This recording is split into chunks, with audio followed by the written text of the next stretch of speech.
নমস্কাৰ। আজি এটা নতুন টপিক লৈ নতুন বিষয় লৈ যিটো বিষয় বৰ্তমান সময়ত খুব বেছি গুৰুত্বপূৰ্ণ বিষয় এটা লৈ আজি এই ভিডিঅ'টো বনোৱা হৈছে। ইতিমধ্যে অসমৰ মাননীয় শিক্ষামন্ত্ৰী মহোদয়ৰ সংবাদমেলৰ তথ্য অনুসৰি অহা 6 জুন তাৰিখে হাইস্কুল শিক্ষান্ত পৰীক্ষাৰ ফলাফল ঘোষণা কৰা হ'ব।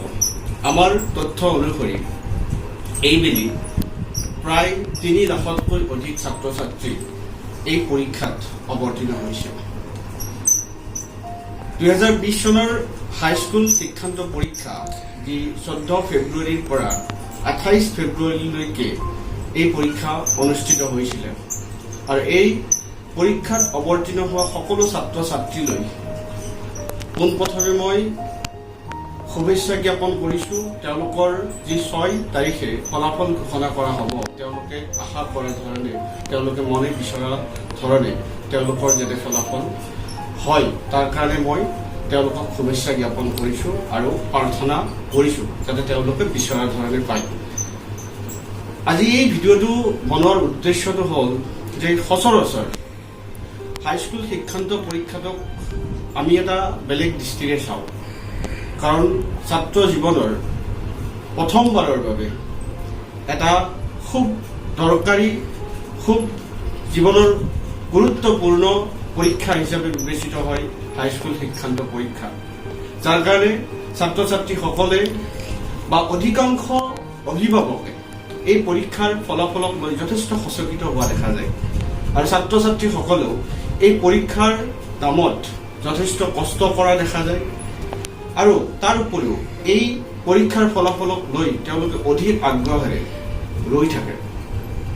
সমান্তৰালভাৱে তেওঁলোকে খুব বেছি চিন্তিতও হৈ থাকে আৰু এই পৰীক্ষাৰ যিটো ফলাফল, এই পৰীক্ষাৰ ফলাফল সন্দৰ্ভত যিহেতু অভিভাৱকসকল বা সমাজৰ অধিকাংশ ব্যক্তি যথেষ্ট সচেতন হয়, সেইকাৰণে ছাত্ৰ ছাত্ৰীসকলেও ইয়াক লৈ যথেষ্ট এটা বোজা বা চিন্তাত পৰি থকা দেখা যায়, যাৰ কাৰণে প্ৰত্যেক বছৰে আমি দেখিবলৈ পাই আহি আছো যে ফলাফল ঘোষণাৰ পিছতে কিছুমান অনাকাংক্ষিত পৰিৱেশৰ সৃষ্টি হোৱা দেখা যায়। কিছুমানে ৰিজাল্টক লৈ, ফলাফলক লৈ কিছুমানে আনন্দ উল্লাস কৰা দেখা যায় আৰু কিছুমানে ফলাফলক লৈ তেওঁলোকৰ যি অৱস্থা, তেওঁলোকৰ যিটো চিন্তা, তেওঁলোকৰ যিটো ফ্ৰাষ্ট্ৰেশ্যন বহুত বেছি তললৈকে নামি যোৱা দেখা যায়। কাৰণ তেওঁলোকে বিচৰা ধৰণে যেতিয়া ৰিজাল্টটো, ফলাফলটো তেওঁলোকে পাবলৈ সক্ষম নহয়, তেওঁলোকে খুব বেছি চিন্তাত পৰে আৰু যাৰ কাৰণে কেতিয়াবা এনেকুৱা পৰিস্থিতিৰো উদ্ভৱ হয় যে কিছুমান ছাত্ৰ ছাত্ৰী নিজৰ জীৱনটোকে উচৰ্গা দিবলৈ আগবাঢ়ি আহে। আচলতে এই ছাত্ৰ ছাত্ৰীসকল বা আমাৰ সমাজৰ যিখিনি সচেতন ব্যক্তি আছে বা অভিভাৱকসকল এই ফলাফলক লৈ আমি সমান্তৰালভাৱে উৎসাহ উদ্দীপনা দিয়াৰ লগতে আমি সমান্তৰালভাৱে ছাত্ৰ ছাত্ৰীসকলৰ আগুৱাই যোৱাৰ কাৰণে বা আহি থকা দিনবোৰৰ কাৰণে ছাত্ৰ ছাত্ৰীসকলক, যিসকল ছাত্ৰ ছাত্ৰীয়ে ভৱধৰণে পৰীক্ষাৰ ফলাফল ল'বলৈ সক্ষম নহয়, তেওঁলোকক আমি কি ধৰণে আগবঢ়াই নিব লাগে, এই ক্ষেত্ৰত অভিভাৱকসকল বা সমাজৰ সচকিত ব্যক্তিসকল বা শিক্ষকসকল যথেষ্ট কি হ'ব লাগে, সজাগ হ'ব লাগে। কাৰণ জীৱনৰ যিটো পৰীক্ষা, সেই পৰীক্ষাটো খুব বেছি গুৰুত্বপূৰ্ণ। কাৰণ যদিও হাইস্কুল শিক্ষান্ত পৰীক্ষাটো খুব বেছি গুৰুত্বপূৰ্ণ বুলি ধৰা হয়, কিন্তু হাইস্কুল শিক্ষান্ত পৰীক্ষাতকৈ আহি থকা যিবোৰ পৰীক্ষা থাকে বা আগুৱাই যোৱাৰ কাৰণে যিবোৰ পৰীক্ষা থাকে, সেই পৰীক্ষাবোৰ হয়তো খুব বেছি আৰু বহু বেছি গুৰুত্বপূৰ্ণ।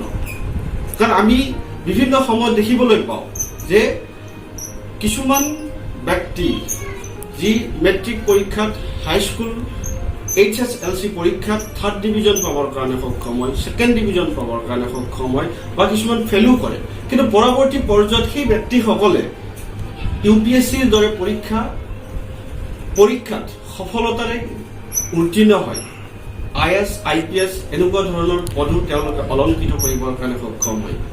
আৰু সেইকাৰণে আমি ছাত্ৰ ছাত্ৰীসকলক এই পৰীক্ষাৰ গুৰুত্ব সন্দৰ্ভত বা এই পৰীক্ষাৰ ৰিজাল্টৰ উপৰিও যে আহি থকা দিনবোৰত যিবোৰ ৰিজাল্ট আছে সেইবোৰ আৰু বেছি গুৰুত্বপূৰ্ণ, সেইখিনি আমি ছাত্ৰ ছাত্ৰীসকলক, বিশেষকৈ যিখিনি ছাত্ৰ ছাত্ৰীয়ে বিচৰা ধৰণে পাবৰ কাৰণে সক্ষম নহয়, খুব মন বেয়া কৰে বা ফ্ৰাষ্ট্ৰেশ্যনত পৰি যায়, সেই ছাত্ৰ ছাত্ৰীসকলক আমি যিমান পাৰোঁ অভিভাৱকৰণে ফলাফল বা বিচৰা ধৰণে সকলো বস্তু নহয়, বিচৰা ধৰণৰ উপৰিও কিছুমান সাল সলনি হোৱা দেখা যায়। কিন্তু সাল সলনি হোৱা অৰ্থ এইটো নহয় যে তেওঁ বহু বেছি হেৰাই দিব বা হেৰাই দিলে, তেনেকুৱা একো নহয়। জীৱনৰ প্ৰথমটো পৰীক্ষা হাইস্কুল শিক্ষান্ত পৰীক্ষা, তাত হয়তো বিচৰা ধৰণে নম্বৰ নাপাব পৰা, তেনেকুৱা একো নহয়। কাৰণ আহি থকা দিনবোৰত যথেষ্ট কৰিব লগা থাকে।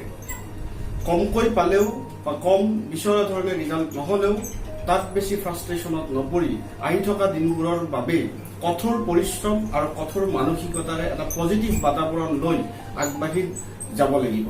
আৰু এইটো ক্ষেত্ৰত আমি গাৰ্জেন, অভিভাৱক সকল যথেষ্ট সচেতন হ'ব লাগিব।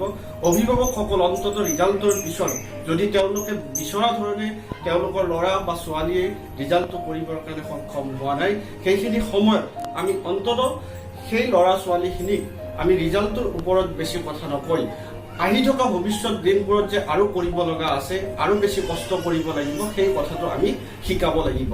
আৰু এই ক্ষেত্ৰত আমি সকলোৱে আগভাগ ল'ব লাগিব। কাৰণ প্ৰত্যেক পৰীক্ষাৰ ফলাফলৰ পিছতে আমি বিভিন্ন অনাকাংক্ষিত পৰিস্থিতিৰ উদ্ভৱ সংবাদ মাধ্যমত আমি দেখিবলৈ পাওঁ।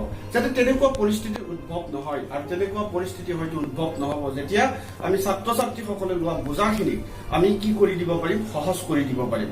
আৰু এই ক্ষেত্ৰত ছাত্ৰ ছাত্ৰীসকলতকৈ আমাৰ অভিভাৱক, শিক্ষক সমাজ বা সচেতন ব্যক্তিসকলৰ যথেষ্ট কৰণীয় আছে, যথেষ্ট সজাগতা সৃষ্টি কৰিব লগা আছে।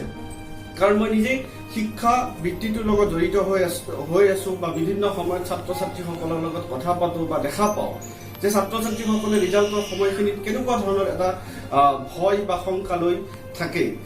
এই ক্ষেত্ৰত আমি তেওঁলোকক যিমান পাৰোঁ তেওঁলোকৰ লগত আমি সহযোগ কৰা উচিত। তেওঁলোকক আমি ৰিজাল্টৰ পিছতে আমি তেওঁলোকক ভৱিষ্যত জীৱনটোৰ কাৰণে তৈয়াৰ হোৱাৰ ক্ষেত্ৰত কেনেকুৱা ধৰণৰ পৰামৰ্শ দিব লাগে, এই কথাবোৰ কোৱাটো উচিত। আৰু সদশেষত মই ছাত্ৰ ছাত্ৰীসকলৰ যি 6 জুন তাৰিখে পৰীক্ষাৰ ফলাফল ঘোষণা কৰিব, সকলোৱে বিচৰা ধৰণৰ হওক, তাৰ কাৰণে মই ভগৱান বা আল্লাহৰ ওচৰত প্ৰাৰ্থনা কৰিছোঁ, সকলোৱে বিচৰা ধৰণে পাওক।